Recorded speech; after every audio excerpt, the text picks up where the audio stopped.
everyone. Assalamualaikum and a very good morning. Welcome to EduCity Leadership Summit 2021, or as we call it, EdLeadS 2021. I'm Yasmin and I will be your MC for today. First of all, a big thank you to the Ministry of Higher Education and all of our partners, Lenovo, Crest, Twimbit, GigX Global, Maybank, TikTok, and our international partner, Sensible Soccer and GBA.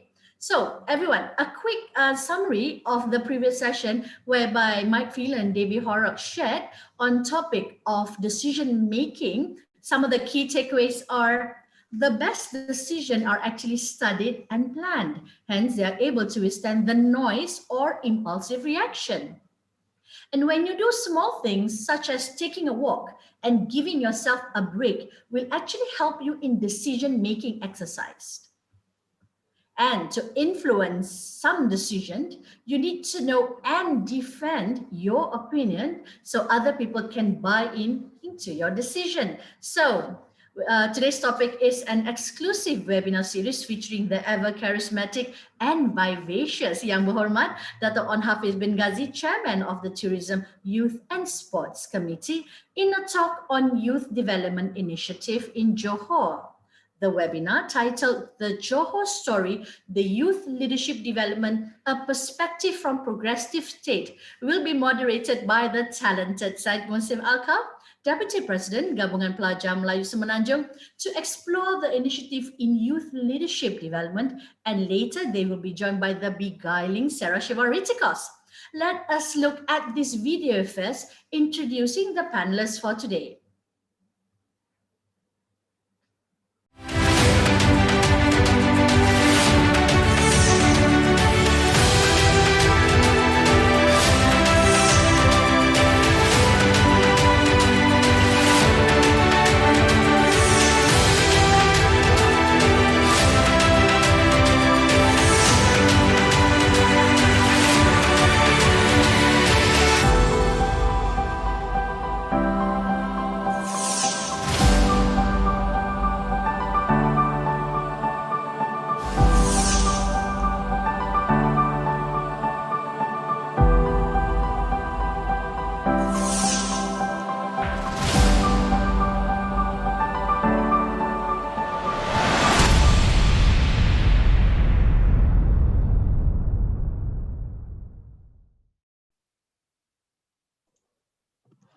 Bismillahirrahmanirrahim. Assalamualaikum warahmatullahi ta'ala wabarakatuh, and a very good morning. Welcome to the forum entitled The Johor Story, Youth Leadership Development, a Perspective from Progressive State, in conjunction with EduCity Leadership Summit EdLeadS 2021, brought to you by EduCity Iskandar. Allow me to introduce myself. I am Mohsen Alkaff, Deputy President of Gabungan Pelajar Melayu Semenanjung, GPMS, and I will be your moderator for today's session. And in this forum, we will talk about how Johor, as a state, developed the leadership among the youth. And with us, we have a very esteemed panelist, none other than Yang Berhormat Datuk Onn Hafiz bin Ghazi, State Assembly Member of Layang-Layang and Johor's Chairman of Tourism, Youth and Sports. Assalamualaikum YB, how are you? Waalaikumsalam Mohsen, Alhamdulillah, I'm good, thank you. How are you? I'm good, Alhamdulillah. Later, we will have Shevaun Ritikos, the first President of EduCity Student Senate, that will join us in a bit. And to all audience, you may ask questions at the Q&A box at the bottom of your screen. Yang Berhormat Datuk, let me share with the audience the initiatives by the Johor government under your portfolio that were announced for the youth. You have allocated 300,000 ringgit under the Beasiswa Kenangan Datuk Onn. Besides, under Institusi Datuk Onn, the Leadership Academy, you roll out a brand campaign to ensure that students are able to utilize its various courses. The 1,000 volunteers and 10,000 youth were exposed to eco-conscious activities within the community. In addition, part of your initiative was creating in Iskandar Innovation Hub to support Johorian startups. 2 million ringgit was funneled to program pembangunan setempat while 1 million ringgit was for matching grant via PUJB. Furthermore, under sports, 1 million ringgit was invested to create Johor Sports Master Plan 2030, and eSport is supported by Active Johor Initiative.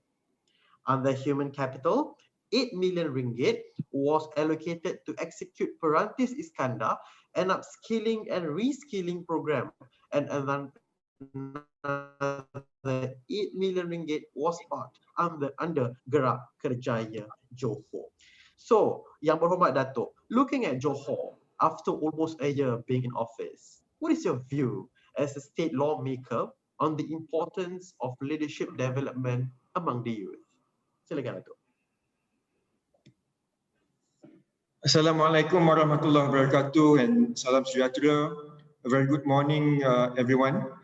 I'd like to take this opportunity firstly to thank and congratulate EduCity Iskandar on organizing this program to reach out to the youth in Johor, in Malaysia, and around the world. And I'd like to do a special shout out to the Ministry of Higher Education for supporting this program. The President, CEO of IIB, who is also online, I believe, Dato' Insinyur Hairul Anwar, Wan Ahmad Saifuddin, the Director of EduCity Iskandar, Dr. Sakina Sofia, the Director of Operation EduCity Iskandar, international partners, Sensible Soccer and GB8, and other corporate leaders. It is a great honor for me, Mohsen, to be able to speak to all of you today on a subject that is by no means simple or straightforward. But I will try my best. And today's topic is in regards to the importance of leadership development amongst youth. And in my opinion, leadership development amongst youth is absolutely crucial. It is very crucial. This, however, does raise the question of what leadership means. Now, to me, leadership is about the ability to unite and to motivate others to pursue and achieve greater goals that would benefit not just the organization that you serve, but more importantly, the community that as a whole. And the more leaders that we produce, the more benefit the state and the nation achieves, in terms of results. And in Johor, Mohsen, we have a population of 3.6 million people, out of which 48% of them are youth. What this means is that the future of Johor is very much dependent on our youth. And for the monarch, for the royalties in Johor, knowing full well the gravity and importance of this fact, His Royal Highness, the Sultan of Johor, has recently appointed His Royal Highness Tengku Mahkota Johor to spearhead all youth programs and initiatives. That is how important the youth of Johor are in the eyes of the state leadership. And under the stewardship, under the leadership of Duli Amat Mulia Tengku Mahkota Johor, the vision is clear, it's crystal clear. The vision, Mohsen, is to empower as many youth to achieve and compete with any other youth in any other developed nation. We see a future where the Johor youth are able to organize dialogues, debates, organize trade missions to other nations, other countries, and inshallah bring back the fruits to the state of Johor. That is what we want to achieve. We want to empower our youth in Johor to achieve its maximum potential. And, Mohsen, if we rewind the hands of time on Johor soil, you will see that Johor has produced a plethora of great leaders, and they have achieved great feats, and the results have not only benefited Johor but Malaysia as a whole. And the tale begins with our very own Sir Sultan Abu Bakar back in the 18th century, 1885, where, during a time where, the colonies were conquering the world, Alhamdulillah, in Johor, he managed to maneuver such that Johor was never colonized by any imperial force. And this is something that Johorians are very proud of. And we need to, and that's where the mindset of being independent, being able to achieve great feats comes from.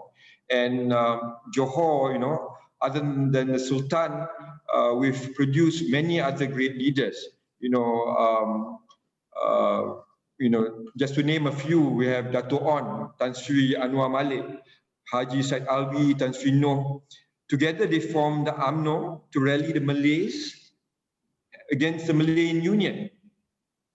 And it was through this movement that Malaysia achieved independence without a single drop of blood spilled.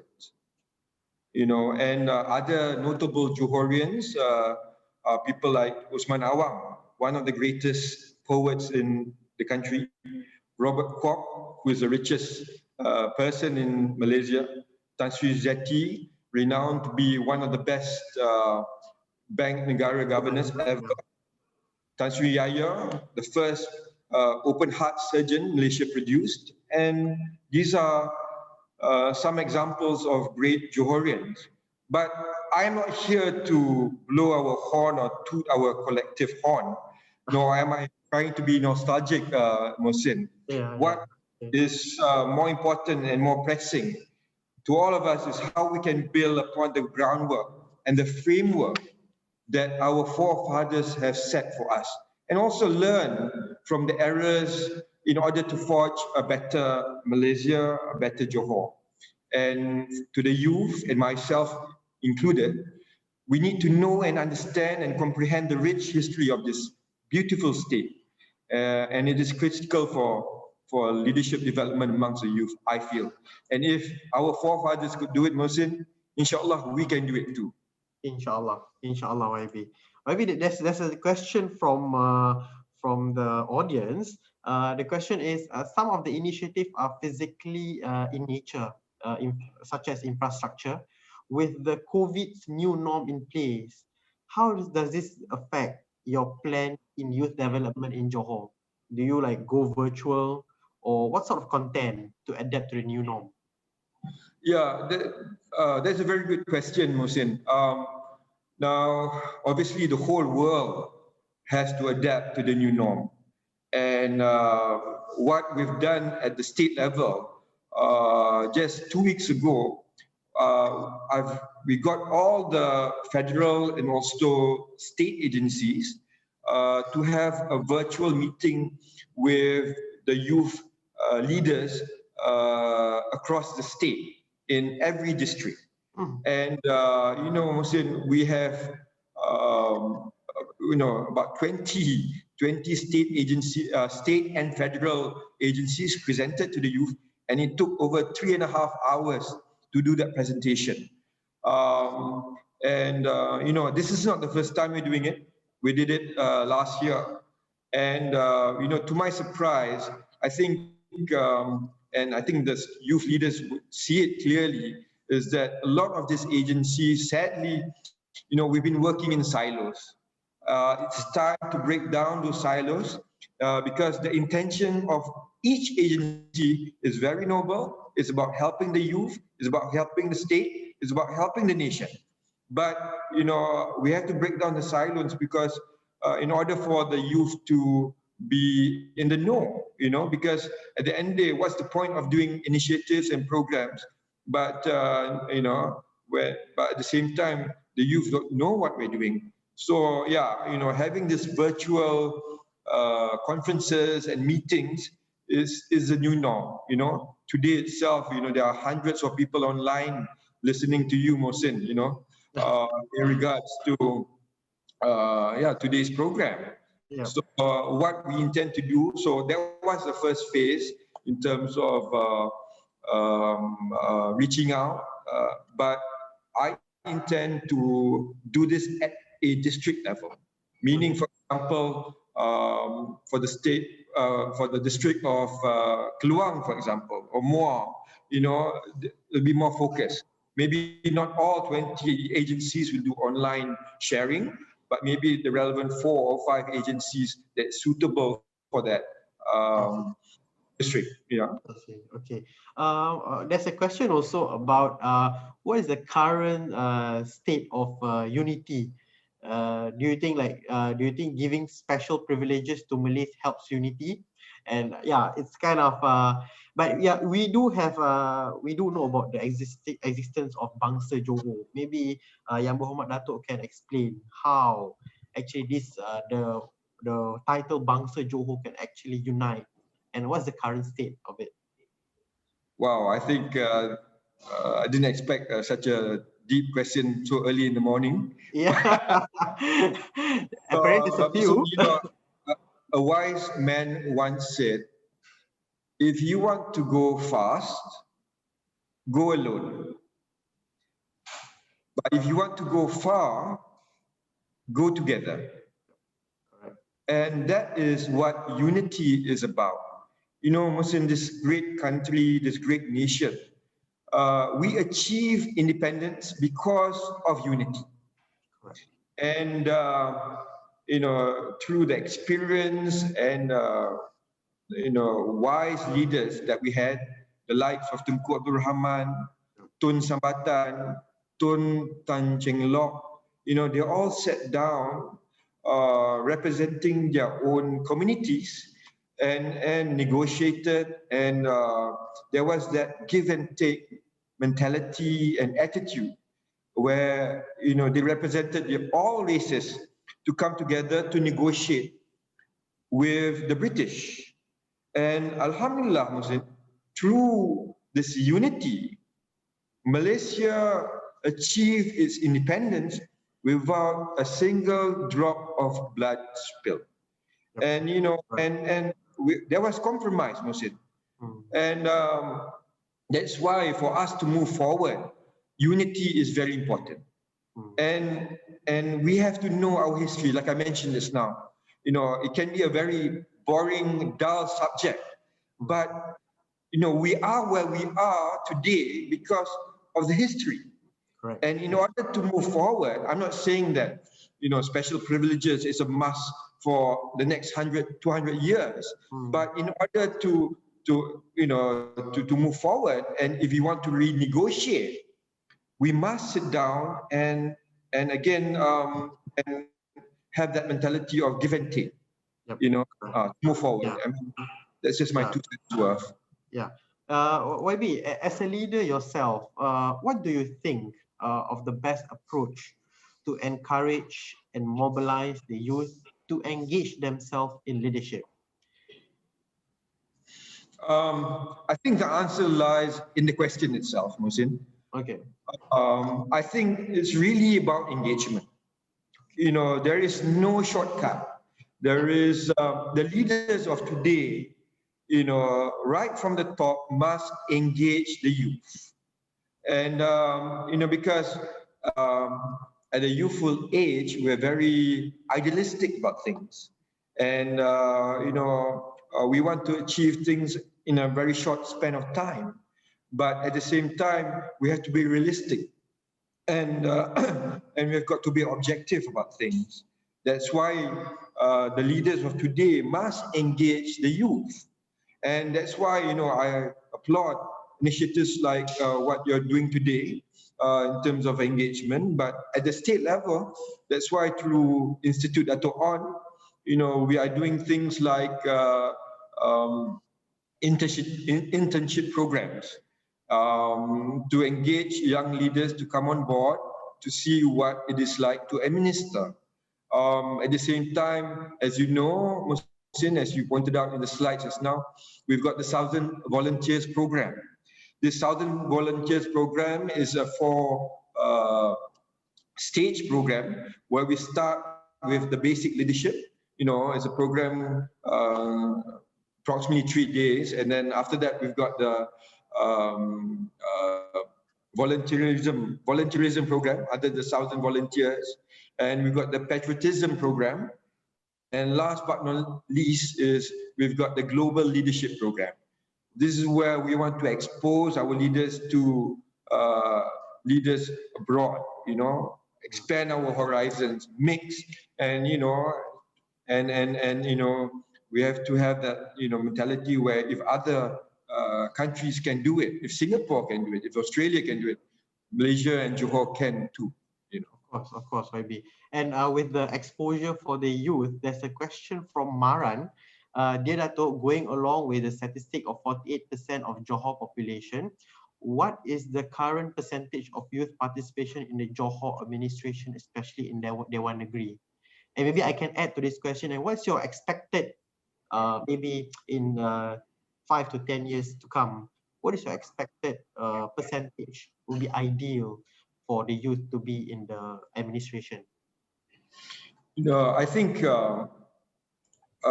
Malaysia and Johor, we are progressing. And I believe,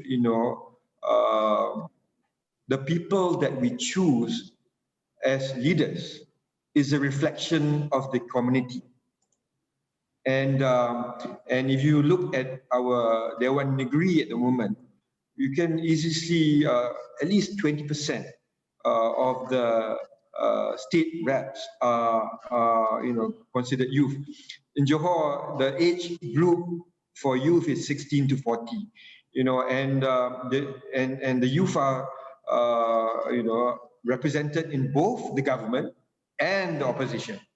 And for me personally, I have to thank Yang Muhammad Menteri Besar, for appointing me as the youth EXCO, and also my boss, also Tengku Mahkota Johor, TMJ, for entrusting me to lead. And I think over the years, more youth will step up to the plate to represent other youth in their own areas and also the state assembly, inshallah. I see. Okay. YB, the observant and politically conscious youth would have seen quite a turbulent reality in national politics post-GE. Some even disfranchised themselves from political association or political interest. So in these challenging and arduous times, as youth leader, what would be your advice and encouragement for youth in building and choosing the leadership for their likings? What is the guiding principle of leadership, and how do you apply it in your capacity in Johor? Well, I think there are a lot of things that you look at when you want to choose a leader, in my opinion. But the two things that I think is very important, one is integrity. Not just in what you say, but what you do. Because come election, when is the election, Mohsen, by the way? I have to ask you. Not you. Anyone's guess. But yeah, when during the election campaigns, people tend to make promises to win over people's votes. And it is important that the youth of today, can, make decisions to see whether that person is making promises that they will fulfill, or they're just making empty promises to win your votes. Because Mohsen, in a year's time, I think by June this year, those who are 18 years old will be voting automatically, you know, and it will be an opportunity for scrupulous leaders to manipulate them. But that's why leaders and, you know, people who are older than them must guide this youth so that, you know, they choose people that mean what they say and say what they mean. So integrity is very important, and you can see whether that person has integrity based on that person's track record. You know, I don't have to be specific, Mohsin, I think, but you know, I think people can judge. Secondly, Mohsin is the person that we choose must be educated. I feel that person must have knowledge. You know, you can't choose someone that is inferior compared to you. You know, what's the point of finding, looking in a leader or choosing a leader that is inferior compared to you? I think a leader must be able to lead. And in order to lead, that person must have ilmu, must have knowledge, you know, and these are two, to me, very important traits of a leader. And that's my advice to the youth of today, you know. YB, we have a lot of programs and initiatives outlined for the youth, but of course there's more worrying issues that concerning the youth. We have unemployment, we have all the B40s, and we have pre and post pandemic issues. What are your views on this, and how is the state planning to tackle this issue? Well, in terms of initiatives, Mohsin, we at the state have allocated approximately 50 million ringgit to help the youth of Johor. This is by far the biggest budget that we have ever allocated. And I applaud Yang Mat Berhormat Menteri Besar on recognizing the importance of helping the youth of today. Now, there are lots of initiatives, as I mentioned, and as you showed just now, Mohsin, in terms of infrastructure. You know, in each district, we are planning to build the Tengku Mahkota Ismail Youth Center. We have, Alhamdulillah, completed it, building it in Johor Bahru recently. We've recently launched it in Muar. We are going to launch it in Mersing and inshallah my own district, Kluang, this year. Wow, congratulations. Alhamdulillah. Alhamdulillah. And you know, this is important because it is a platform for all youth to come together. You know, they've got parkour, skateboard, you know, meeting rooms, amphitheaters, and all sorts of facilities to help the youth of today.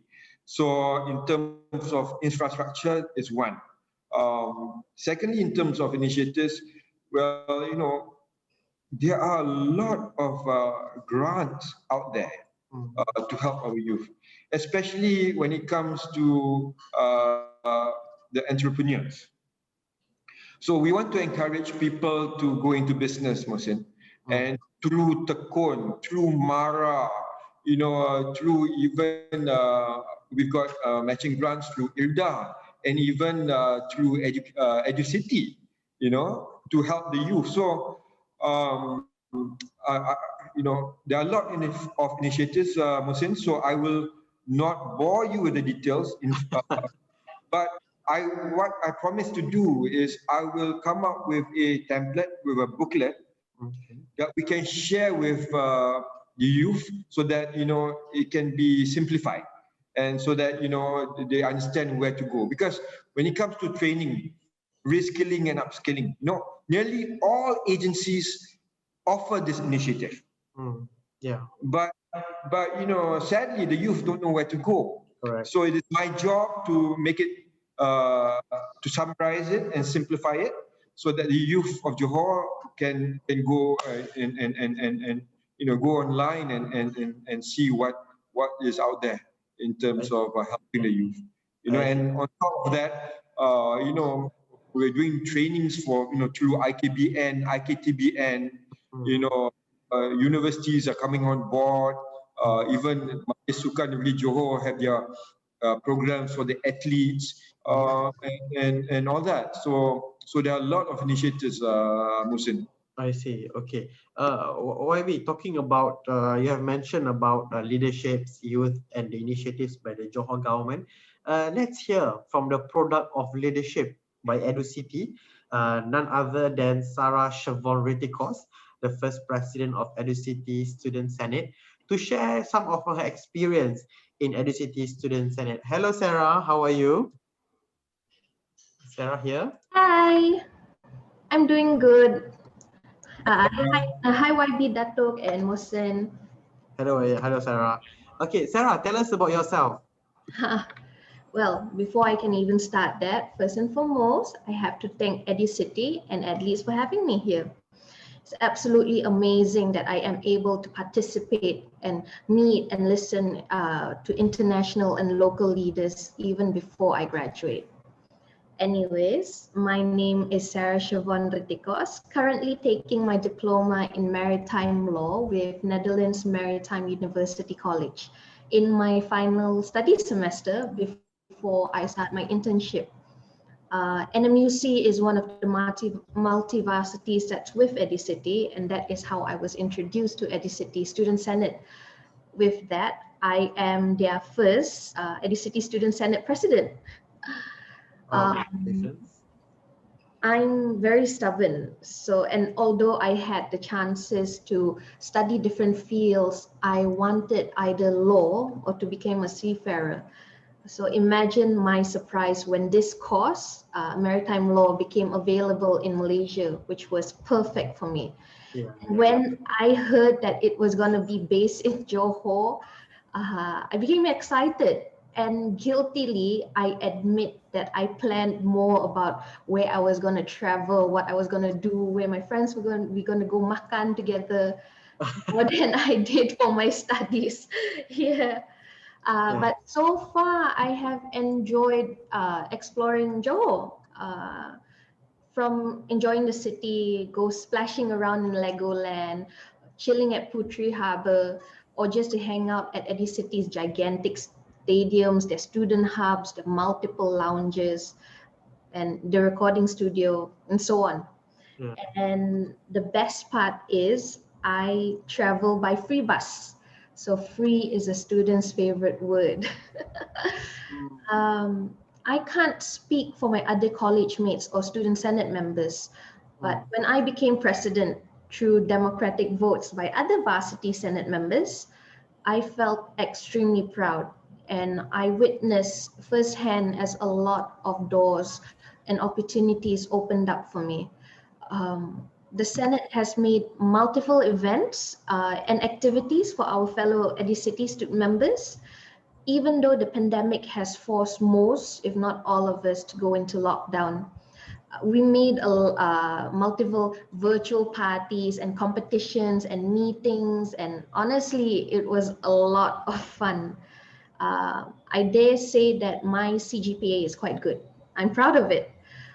But studying in a room alone is not enough to prepare me for the social and political nature of the outside world.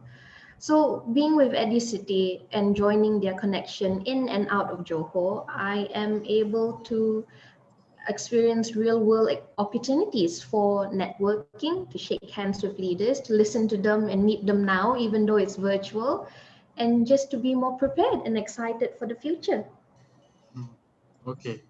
Okay, thank you, Sarah. Okay, there's a question. This is a very interesting question from Kian Yong from Sinchu Daily to YB. YB, how do you define the age of youth? Is it still below 40 years old? Yes, right now in Johor, that is the definition of youth, 16 to 40 years old. Still up, 15 to 40 years old, huh? Yes. So will there be any changes in the age? Well, I believe so. I think as we progress as a state, as we progress as a developed nation, if you look at other countries who are already developed, the youth age is actually lower than that. So eventually, inshallah, yeah, we are working towards that. Okay.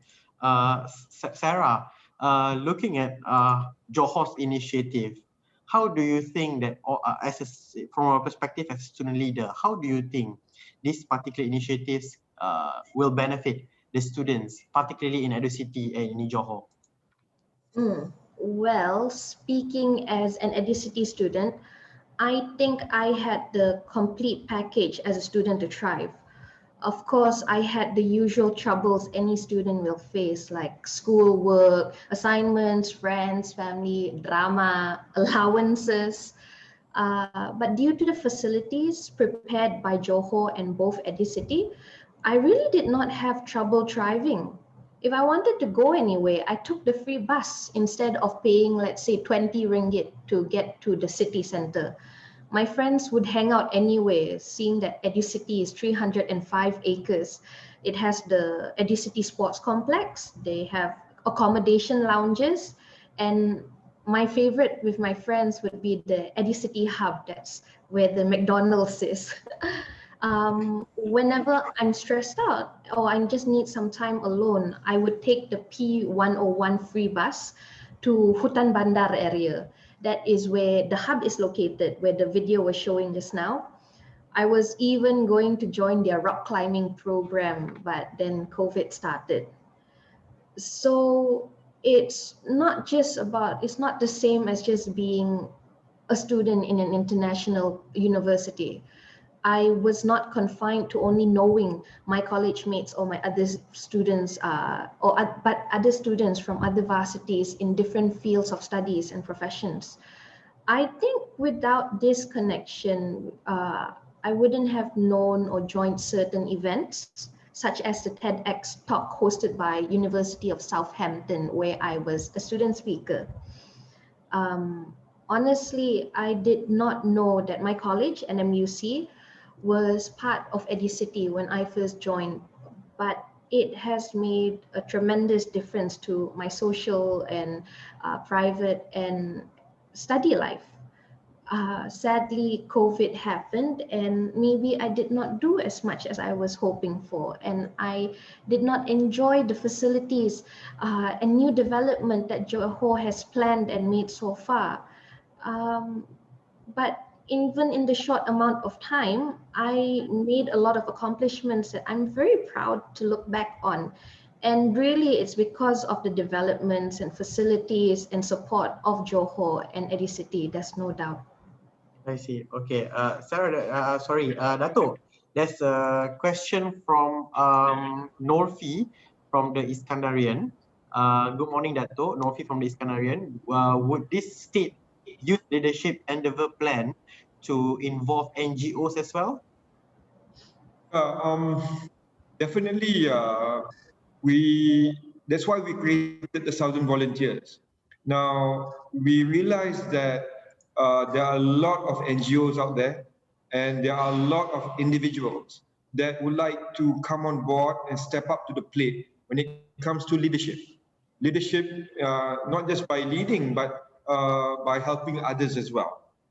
So that platform is called 1,000 Volunteers, and we're on Instagram, we're on Facebook, and all. So if you are interested in this initiative, please, join us. And this platform is also done at each district, and the person that's helming it for us is His Royal Highness Tengku Mahkota Johor himself. So yeah. Okay, Dato, this is a very interesting question that from Shafiq Borhanuddin. Very interesting. YB, as you rightly pointed out, Johor has produced many notable figures in the past, but didn't these figures emerge because of the culture of knowledge, unique library collection of Johor dignitaries, and a group of thought leaders who are well versed with great ideas, such that they were not imitators of the West, but creative thinkers? What can we do to move towards this? Well, I think that is spot on. we led the way because our leaders were knowledgeable. And, they went to great lengths to get this knowledge. At the time where, Malaysia was seen to be backward, they went on ships to go to Beirut, for example. Beirut at that point was like the Dubai of our time now. Not just going to UK and all that. They went everywhere, even to Turkey to get exposed and stuff like that.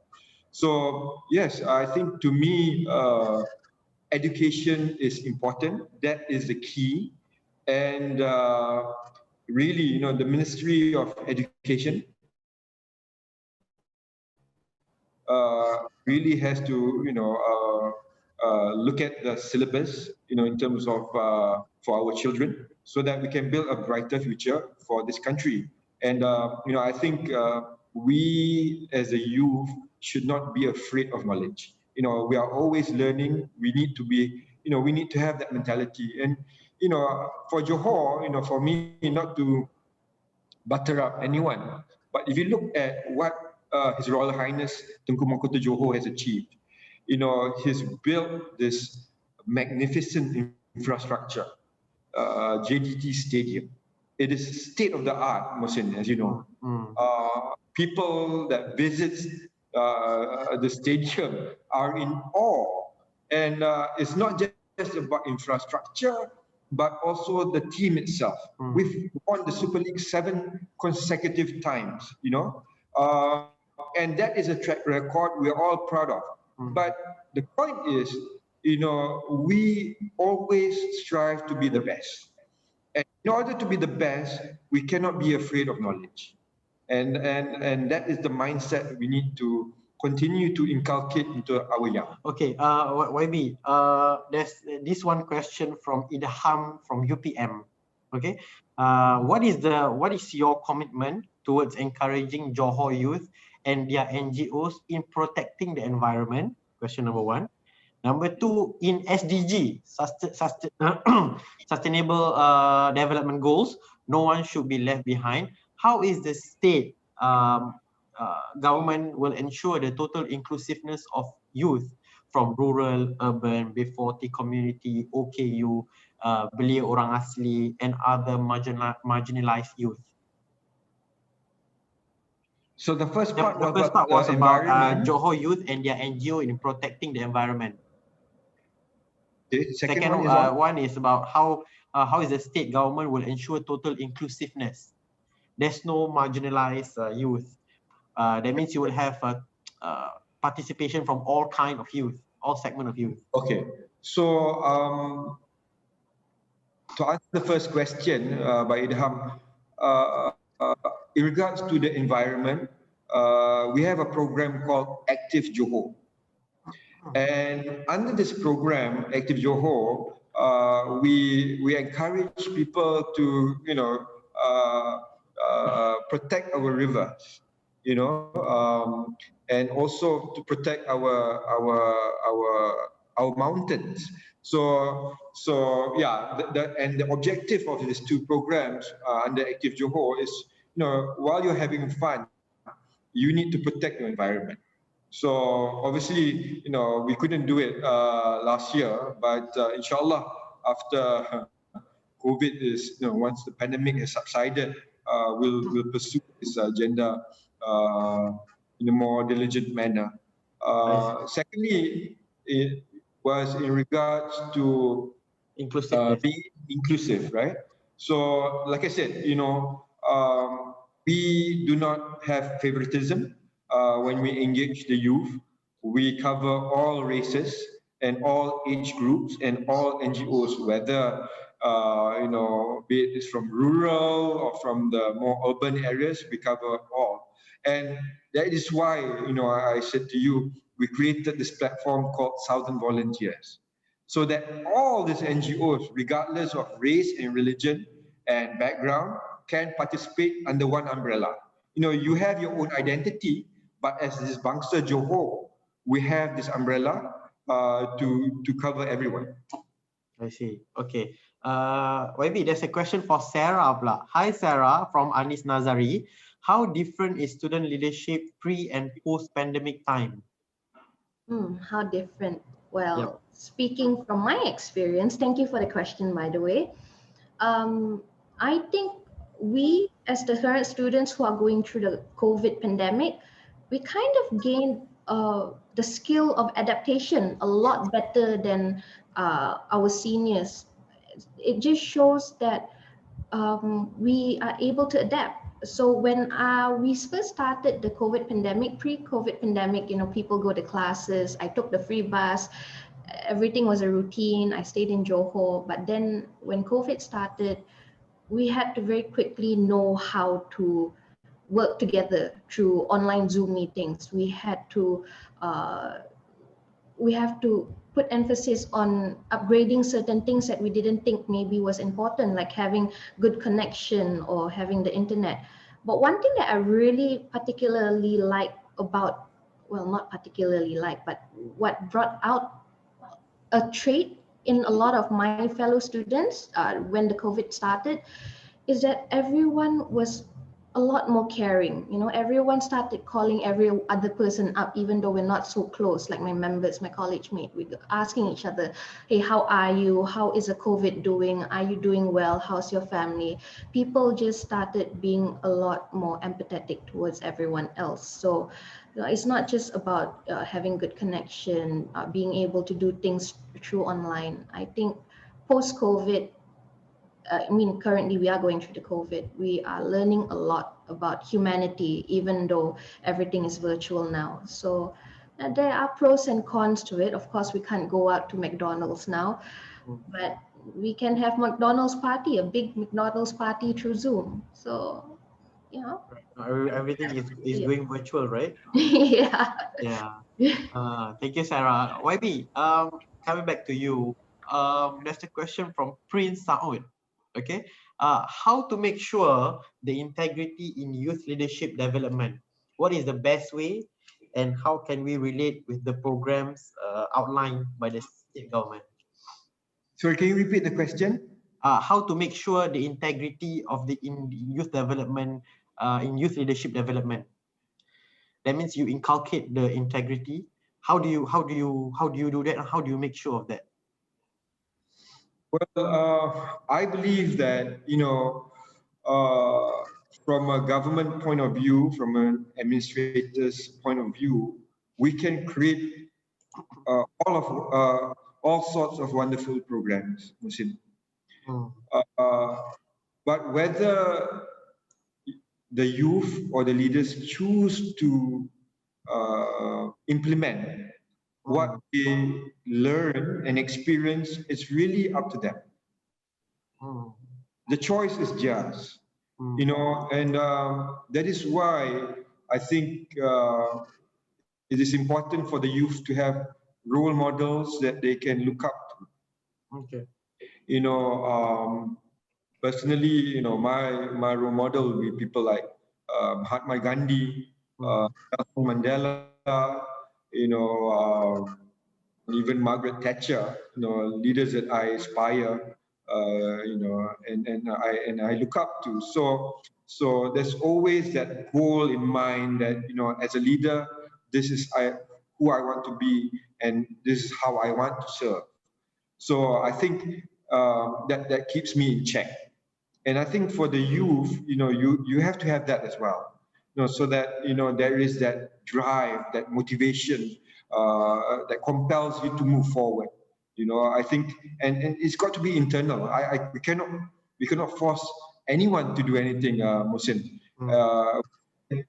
Help guide, but the choice is really up to them. Yep, correct. Okay, Sarah, there's a question for you. The question is, later I'll go back to Dato' Pasada. There's one nice question, interesting question. Sarah, hi, my name is Anwar from IIUM. To me, Sarah, how do you think it's important for youth to be resilient in facing their challenges, especially for those youth who are involved in leadership?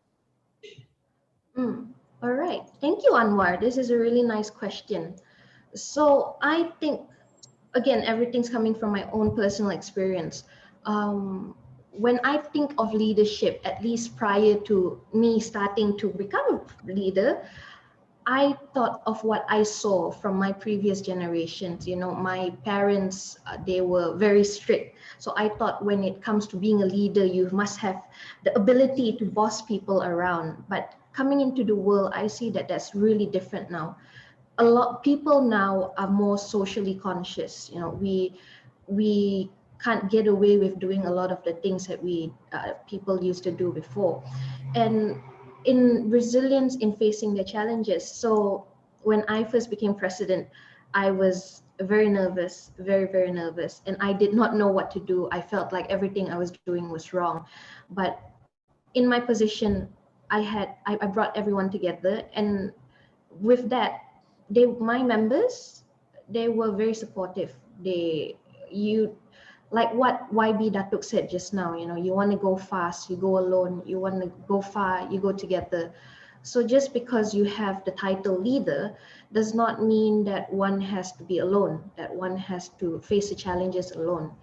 When you are a leader, you know who has the strength at where, you know how to segregate that kind of work.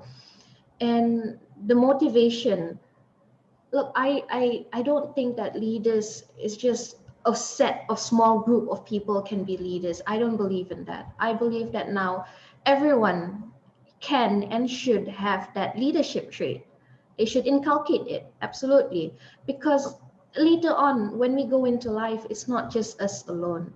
And these traits, these really great leadership traits can be used not just in your career, in your work, but in your friendship, in your family, with your social circle. I can say that I'm also a leader with my friends, because I will tell them, you know, where is the best place to eat in for a budget, you know, that kind of thing. And then we go together, and they love hanging out with me because I know where to find the good food for cheap, you know, that kind of thing. Yeah. So how do we inculcate this trait? Well, we we see it in ourselves. We see it with other people. We show it. We make other people have that trait, and we become better. Towards the end, it's really not just one person, it's all of us. So I've not been a leader for very long. I was very shy before this, and I think this is a trait that everyone could have, and I would love to share it with everyone else. So I think that is the motivation. Thank you for your question, Anwar. Thank you, Sarah. Dato, this is a very interesting question because we have been dealing with this since the pandemic happened. This from Kavita from USM. Would like to ask, how are the mental health of youth in Johor, as the population consists almost 48%, and youth are the most affected with mental health today. What is your view on this, and what is your action for this issue? Well, in terms of statistics, Johor is still stable in terms of mental health, right? And I think what Yang Amat Berhormat has Menteri Besar addressed was that he knew the impact of the pandemic was going to be bad, mainly because Johor is very much dependent on Singapore. So, you know, for example, you know, I'm also the EXCO for tourism, and there are a lot of youth that work in that industry. And one of the things, one of the initiatives that we did was to give help to all the tourist guides, and each person got a one-off grant of 1,000 ringgit each. And this initiative is going to be continued again this year. So, you know, that is why, you know, it is, like I said, it is very important that we continue to engage the youth, and you know, we need to continuously come up with programs to help, because it is not their fault or anyone's fault, you know, that they got laid off, for example, or, you know, it's not their fault that their salaries got cut, you know, but I think the current government has a lot of empathy and sympathize with what's happening. Therefore, a lot of money and allocation has been given to help the people before they actually hit the lowest point or in terms of crisis. I see. Okay. Just now Anwar has asked Sarah. Now he wants to ask Datuk. Yang Berhormat Datuk, how do you think the environment can be created so it's safe for the youth to voice it out and contribute effectively? Well, I think at the end of the day, there's all sorts of channels. I am a bit old school. I prefer the face-to-face method. But at the same time, I'm just a message away. I'm just an email away. So in terms of feedback, in terms of giving ideas, it's really not a problem for us. But I think that's why coming back to Southern Volunteers, I think any youth can register as a Southern Volunteer. And it's not just at the state leadership level, it trickles down right to the district level. So there is a structure there as well, where they can voice their concerns, their issues and their needs to the district youth leadership there. Because I think Datuk, the people, their biggest concern is they will get arrested, or so they at the end of the day they become keyboard warriors. That's the title, keyboard warriors, because they are scared to be face to face. Yeah, I mean, but to me that's why we've got to we respect the idealism of youth. But at the same time, we have to realize that, just like any other country, there are laws that we need to adhere to. As long as your opinion is okay by law, I think it's not a problem, because at the end it boils down to intention, Mohsen.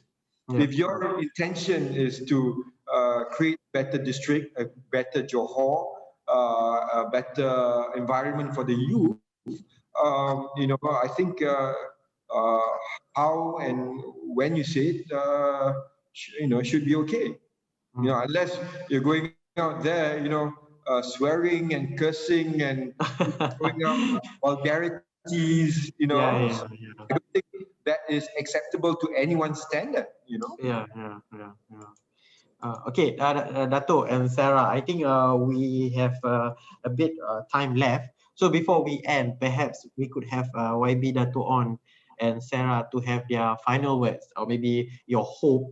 What do you hope for the youth, and maybe after the pandemic subside, what is your final words?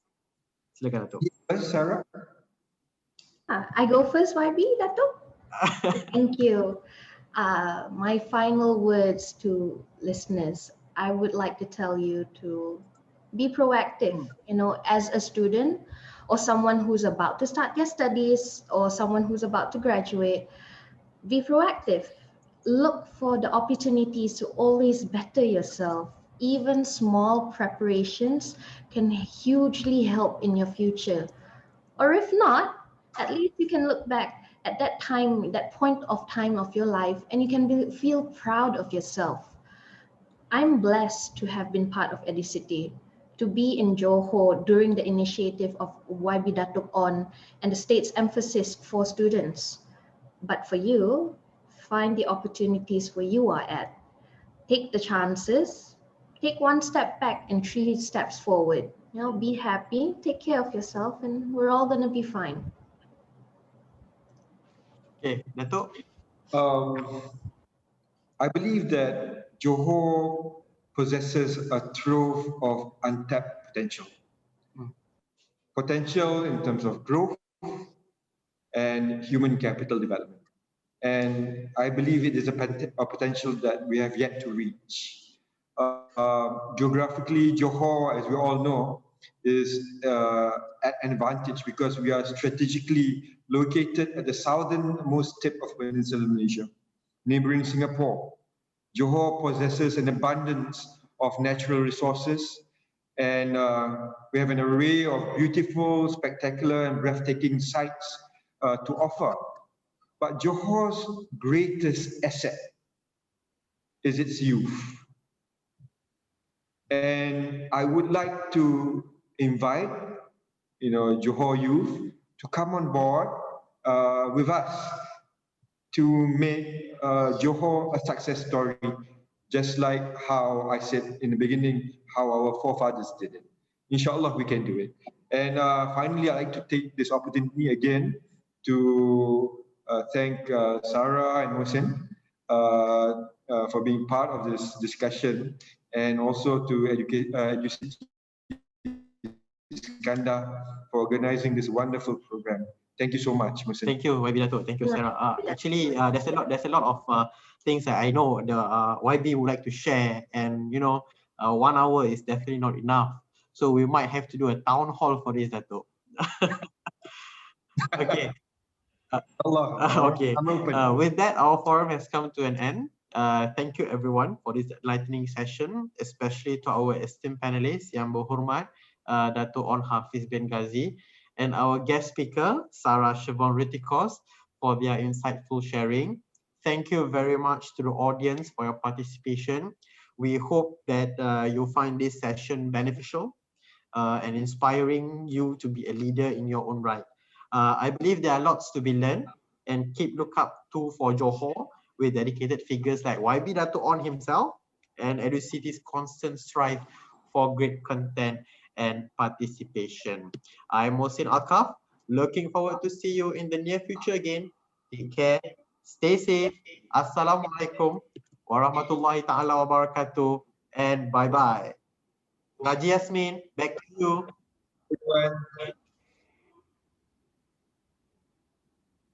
Thank you very much, Dato' Syed Mohsen and Sarah, on the very enlightening session that we had just now. We will be sharing with you where are the videos for this recording and all of the other past recordings, and stay tuned. We would like to thank our supporter, Ministry of Higher Education, and all of the partners for EdLeadS 2021, Lenovo, Crest, Twimbit, GigX Global, Maybank, TikTok, and our international partner, Sensible Soccer and GB8. For registered participants, you will stand a chance to win merchandise from Sensible Soccer. How to win this prize? Basically, the first 100 registered participants who completed all of the 10 series will definitely get their hands on the prize. But if you're very active and watch all 10 series, engage in the Q&A session, you will stand a chance to win as well. Our grand prize is none other than a signed MU home jersey signed by current players like Cavani, Rashford, and many more. So please follow our social media and turn on the notification for winner announcement that will be made up after we wrap up EdLeadS 2021. Follow our social media handles, EduCity Official for Facebook, Instagram, Twitter, and TikTok. You can also follow us on LinkedIn at EduCity Iskandar Malaysia Seram Rahat, and check out our YouTube page at EduCity Official. Participants, you will receive an e-certificate upon completing the survey, and for those who completed all 10 surveys, for each series, you will get a platinum certificate. Look out for the survey page at the end of the session, or turn on your notification for email from events@educity.com.my.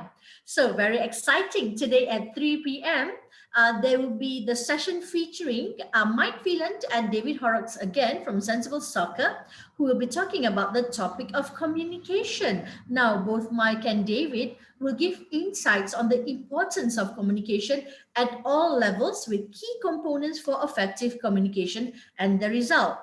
Cross-cultural, background, and mentality communication will be employed to achieve common goals and excellence in an organization. To know more about this particular topic, stay tuned today at 3 p.m. only on EdLeadS 2021. I'm Yasmin, and I would like to show to you a VT that gives a teaser to the next series. Thank you very much.